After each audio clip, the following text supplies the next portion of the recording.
The H&H Tools Company was inherited by Anthony House, following the death of his father.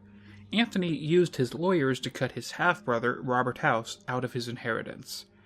Under his leadership, the company initially prospered and employees enjoyed great benefits. As the years went on, he found himself missing his father's presence and advice more and more, but told himself he would not be weighed down by the past, convincing himself that it wasn't really family, as the House family was broken. Eventually, he became paranoid towards an employee named Henderson, believing that he and his brother were conspiring to seize the company, and had his human resources manager, Cindy Lou Krebs, keep an eye on him. As a result of his growing paranoia, he began to introduce extreme security measures and employee policies. This was worsened when his half-brother's company, Robco Industries, began a hostile takeover of the company. This resulted in Anthony's mental breakdown on the eve of the Great War. He sealed the Vegas factory, which became a death trap for years to come. As the self-perceived only legitimate son of House Sr., Anthony considered himself the only worthy heir of the H&H Tools Company. He had a deep disdain for his half-brother and severe psychological issues, ranging from paranoia to schizophrenia, as evidenced by his security measures at the company and his rambling journal entries. Anthony was known for displaying weird behaviors in public, such as wearing a special hat and refusing to make eye contact with anyone, as he believed people could steal his thought energy by looking at him for too long.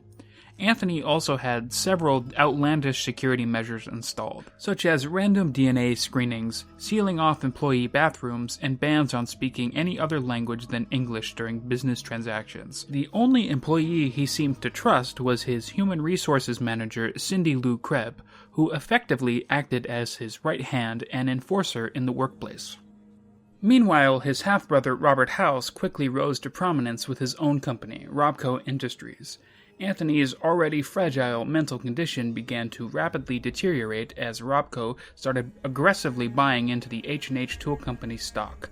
Anthony became increasingly convinced that several of his employees were conspiring with his half-brother to perform a hostile takeover of the company. In the end, Anthony's paranoia came to a head on June 19, 2077, after having lost faith in even Cindy Lou Krebs, convinced that every single one of his employees was in on the conspiracy that Robert House was coming to physically remove him from his office.